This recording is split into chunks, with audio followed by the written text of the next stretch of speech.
Πρώτο μέρος. Η αμαρτία και ο διάβολος. Κεφάλαιο πρώτο. Η αμαρτία έγινε μόδα. Γέροντα, είπατε σε κανέναν ότι θα γίνει πόλεμος? Έτσι ακούσαμε. Είναι αλήθεια? Εγώ δεν λέω τίποτε και ο κόσμος λέει ό,τι θέλει. Και να ξέρω κάτι, πού να το πω? Τι βάρβαρο πράγμα, γέροντα, ο πόλεμος. Αν οι άνθρωποι δεν είχαν αυτή την ευγένεια της αμαρτίας, δεν θα έφταναν σε αυτό το βάρβαρο. Πιο βάρβαρο ακόμη είναι η ηθική καταστροφή. Διαλύονται ψυχικά και σωματικά οι άνθρωποι. Μου έλεγε κάποιος, λένε για την Αθήνα, ζούγκλα, ζούγκλα και κανείς δεν φεύγει από εκεί. Όλοι ζούγκλα την λένε και όλοι στη ζούγκλα μαζεύονται. Πώς έχουν γίνει οι άνθρωποι? Σαν τα ζώα. Τα ζώα ξέρετε τι κάνουν? Στην αρχή μπαίνουν στο στάβλο, κοπρίζουν, ουρούν, μετά αρχίζει να χωνεύει η κοπριά. Μόλις αρχίσει να χωνεύει, αισθάνονται μια ζεστασιά. Δεν τα κάνει η καρδιά να φύγουν από τον στάβλο. Αναπαύονται. Έτσι και οι άνθρωποι, θέλω να πω, νιώθουν τη ζεστασιά της αμαρτίας και δεν τους κάνει η καρδιά να φύγουν. Καταλαβαίνουν ότι βρωμάει, αλλά από την ζεστασιά εκείνη δεν τους κάνει η καρδιά να φύγουν. Να, αν μπει τώρα ένας μέσα στον στάβλο, δεν μπορεί να αντέξει από τη μυρωδιά. Ο άλλος που είναι συνέχεια στο στάβλο δεν ενοχλείται. Έχει συνηθίσει πλέον. Γέροντα, μερικοί λένε, μήπως μόνο σήμερα αμαρτάνει ο κόσμος? Και στη Ρώμη παλιά τι γινόταν? Μα στην Ρώμη ήταν ειδωλολάτρες στο κάτω-κάτω. Και αυτά που λέει ο Απόστολος Παύλος ήταν για τους ειδωλολάτρες που είχαν βαπτιστεί, αλλά είχαν κακές συνήθειες. Να μην παίρνουμε για παράδειγμα τον ξεπεσμό από κάθε εποχή. Σήμερα την αμαρτία την έκαναν μόδα. Βλέπεις, ορθόδοξο έθνος εμείς, και πώς είμαστε? Πόσο μάλλον οι άλλοι. Και το κακό είναι που οι σημερινοί άνθρωποι, επειδή η αμαρτία έχει γίνει μόδα, αν δουν έναν να μην ακολουθεί το ρεύμα της εποχής, να μην αμαρτάνει, να είναι λίγο ευλαβής, τον λένε καθυστερημένο, οπισθοδρομικό. Αυτοί οι άνθρωποι το να μην αμαρτάνουν το θεωρούν προσβολή και την αμαρτία την θεωρούν πρόοδο. Αυτό είναι το χειρότερο απ' όλα. Αν οι σημερινοί άνθρωποι που ζουν στην αμαρτία τουλάχιστον το αναγνώριζαν, θα τους ελεούσε ο Θεός. Αλλά δικαιολογούν τα δικαιολόγητα και εγκομιάζουν την αμαρτία. Αυτό είναι και η μεγαλύτερη βλαστημία κατά του Αγίου Πνεύματος. Την αμαρτία να τη θεωρούν πρόοδο και το ηθικό να το λένε κατεστημένο. Γι' αυτό έχουν μεγάλο μισθό, μεγάλη αξία αυτοί που αγωνίζονται στον κόσμο και διατηρούν καθαρή ζωή. Παλιά, αν ένας ήταν διαστραμμένος ή μέθησος, ντρεπόταν να βγει στην αγορά, γιατί θα τον περιφρονούσαν. Ή μία, αν ήταν λιγάκι παραστρατημένη, δεν τολμούσε να βγει έξω. Και ήταν, κατά κάποιο τρόπο, αυτό ένα φρένο. Σήμερα, αν είναι ένας σωστός, μια κοπέλα λόγου χάρη, αν ζει με ευλάβεια, λένε, βρε, πού ζει αυτή? Αλλά και γενικά, αν οι κοσμικοί έκαναν μια αμαρτία, οι καημένοι αισθάνονταν την αμαρτωλότητά τους. Έσκυβαν για λίγο το κεφαλάκι τους και δεν ειρωνευόταν έναν που ζούσε πνευματικά. Αντίθετα, τον καμάρωναν. Τώρα ούτε ενοχή αισθάνονται, ούτε σεβασμός υπάρχει. Τα ισοπαίδωσαν όλα. Αν ένας δεν ζει κοσμικά, τον κοροϊδεύουν. Η συνείδηση ελέγχει, πάνε να αναπαυθούν, αλλά δεν θα αναπαυθούν, γιατί τα πάθη δεν δικαιολογούνται.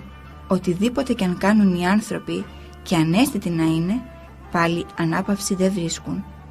Πάνε να δικαιολογήσουν τα δικαιολόγητα, αλλά εσωτερικά βασανίζονται, είναι αγριεμένοι. Γι' αυτό ζητούν ψυχαγωγίες, τρέχουν στα ταούλια, μεθούν, βλέπουν τηλεόραση. Χαζεύουν δηλαδή για να ξεχνιούνται, γιατί ελέγχονται. Και όταν κοιμούνται λες ότι ησυχάζουν? Υπάρχει συνείδηση, βλέπεις. Η πρώτη Αγία Γραφή που έδωσε ο Θεός στους πρωτοπλάστους είναι η συνείδηση και εμείς την ξεσηκώνουμε φωτοτυπία τώρα από τους γονείς μας. Όσο και αν την καταπατήσει κανείς στη συνείδησή του, πάλι μέσα του ελέγχεται. Γι' αυτό λένε, τον τρώει το σαράκι. Ναι, δεν υπάρχει γλυκύτερο πράγμα από το να έχει κανείς αναπαυμένη τη συνείδησή του. Φτερά νιώθει μέσα του, πετάει. Η απομάκρυνση από το Θεό είναι κόλαση.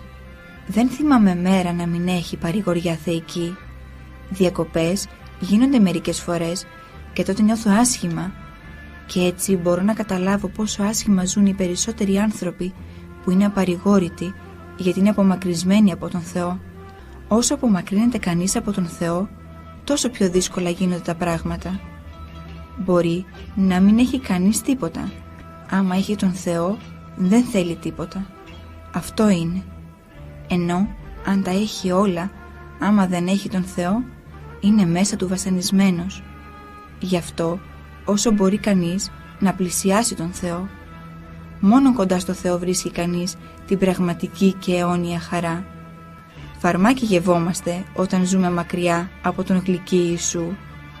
Όταν ο άνθρωπος από παλιάνθρωπος γίνει άνθρωπος βασιλόπουλο, τρέφεται με τη Θεία Ειδονή, με την ουράνια γλυκύτητα και νιώθει την παραδεισένια γαλίαση, αισθάνεται από εδώ ένα μέρος της χαράς του παραδείσου. Από την μικρή παραδεισένια χαρά καθημερινά προχωράει στη μεγαλύτερη και αναρωτιέται αν υπάρχει κάτι ανώτερο στον παράδεισο από αυτό που ζει εδώ. Είναι τέτοια η κατάσταση που ζει που δεν μπορεί να κάνει καμία εργασία. Τα γόνατά του λυγίζουν σαν λαμπάδες από τη θεία εκείνη θερμότητα και γλυκύτητα. Η καρδιά του σκυρτάει και πάει να σπάσει τους τσαθμάδες για να φύγει, γιατί η γη και τα γήινα της φαίνονται χαμένα πράγματα. Ο άνθρωπος πρώτα είχε επικοινωνία με τον Θεό. Μετά όμως, όταν απομακρύνθηκε από τη χάρη του Θεού, ήταν σαν έναν που ζούσε μέσα σε παλάτι και ύστερα βρέθηκε για πάντα έξω από το παλάτι και το έβλεπε από μακριά και έκλαιγε. Όπως το παιδάκι όταν απομακρυνθεί από τη μάνα του υποφέρει, έτσι και ο άνθρωπος όταν απομακρυνθεί από τον Θεό υποφέρει, βασανίζεται. Η απομάκρυνση του ανθρώπου από τον Θεό είναι κόλαση. Ο διάβολος κατόρθωσε να απομακρύνει τους ανθρώπους τόσο πολύ από τον Θεό, ώστε να φτάσουν στο σημείο να λατρεύουν τα αγάλματα και να θυσιάζουν τα παιδιά τους στα αγάλματα. Φοβερό! Και πού τους βρίσκουν τόσους θεούς οι δαίμονες? Θεός χαμός. Μόνο το όνομά του να ακούσεις φτάνει. Ο πιο βασανισμένος όμως είναι ο διάβολος, γιατί είναι ο πιο απομακρυσμένος από τον Θεό, από την αγάπη. Αλλά αν φύγει η αγάπη, μετά είναι κόλαση. Αντίθετο της αγάπης, τι είναι? Η κακία. Κακία ίσον βάσανο. Ένας που είναι απομακρυσμένος από τον Θεό δέχεται την δαιμονική επίδραση, ενώ αυτός που είναι κοντά στο Θεό δέχεται τη Θεία Χάρη. Όποιος έχει χάρη Θεού θα του δοθεί κι άλλη, και όποιος έχει λίγη και την περιφρονεί θα του αφαιρεθεί κι αυτή. Η χάρις του Θεού λείπει από τους σημερινούς ανθρώπους, γιατί με την αμαρτία πετάνε και την λίγη που έχουν, και όταν φύγει η Θεία Χάρις ορμούν όλοι οι δαίμονες μέσα στον άνθρωπο. Ανάλογα με την απομάκρυνσή τους από το Θεό, οι άνθρωποι αισθάνονται σε αυτήν τη ζωή στενοχώρια και στην άλλη ζωή θα ζουν την αιώνια στενοχώρια. Γιατί από αυτή τη ζωή γεύεται κανείς σε κάποιο βαθμό, ανάλογα με το πόσο ζει σύμφωνα με το θέλημα του Θεού, ένα μέρος της χαράς του παραδείσου, ή θα ζήσουμε ένα μέρος της χαράς του παραδείσου από εδώ και θα πάμε στον παράδεισο, ή θα ζήσουμε ένα μέρος της κολάσεως και Θεός φυλάξει, θα πάμε στην κόλαση. Παράδεισος ίσον καλοσύνη, κόλαση ίσον κακοσύνη. Κάνει κανείς μία καλοσύνη, αισθάνεται χαρά. Κάνει μία στραβοξυλιά, υποφέρει. Όσο περισσότερο καλό κάνει, τόσο περισσότερο αγάλεται. Όσο περισσότερο κακό κάνει, τόσο περισσότερο υποφέρει η ψυχή του. Ο κλέφτης νιώθει χαρά? Δεν νιώθει χαρά, ενώ αυτός που κάνει καλοσύνες νιώθει χαρά. Και να βρει κανείς κάτι στο δρόμο, αν το κρατήσει και πει ότι είναι δικό του, ανάπαυση δεν θα έχει. Ούτε ξέρει σε ποιον ανήκει, ούτε δίκησε κάποιον, ούτε το κλέβει, και όμως δεν αναπαύεται, πόσο μάλλον να το κλέψει. Ακόμη και όταν κανείς λαμβάνει, πάλι δεν νιώθει τη χαρά που νιώθει όταν δίνει, πόσο μάλλον όταν κλέβει ή όταν αδικεί να νιώθει χαρά. Γι' αυτό βλέπεις οι άνθρωποι με την αδικία τι πρόσωπα έχουν, τι γκριμάτσες κάνουν. Σε όποιο αφεντικό δουλεύεις, από αυτό θα πληρωθείς.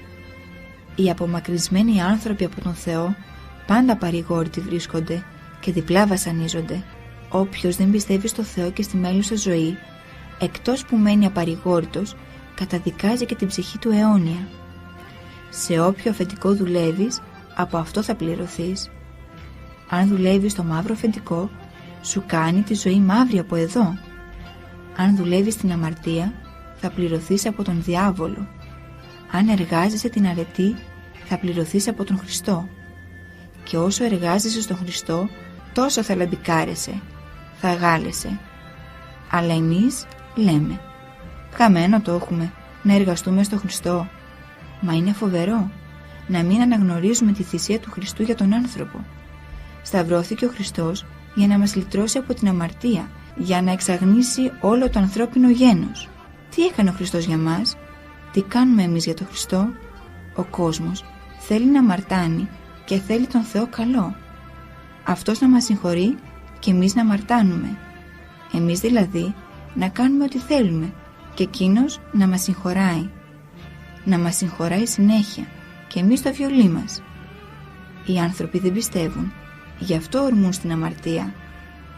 Όλο το κακό από εκεί ξεκινάει, από την απιστία. Δεν πιστεύουν στην άλλη ζωή, οπότε δεν υπολογίζουν τίποτε. Αδικούν, εγκαταλείπουν τα παιδιά τους, γίνονται πράγματα, σοβαρές αμαρτίες. Ούτε οι Άγιοι Πατέρες έχουν προβλέψει τέτοιες αμαρτίες στους Ιερούς Κανόνες, όπως για τα Σόδομα και Γόμορα, είχε πει ο Θεός. Δεν πιστεύω να γίνονται τέτοιες αμαρτίες, να πάω να δω. Αν δεν μετανοήσουν οι άνθρωποι, αν δεν επιστρέψουν στο Θεό, χάνουν την αιώνια ζωή. Πρέπει να βοηθηθεί ο άνθρωπος, να νιώσει το βαθύτερο νόημα της ζωής, να συνέλθει για να νιώσει τη Θεία Παρηγοριά. Σκοπός είναι να ανέβει πνευματικά ο άνθρωπος, όχι απλώς να μην αμαρτάνει.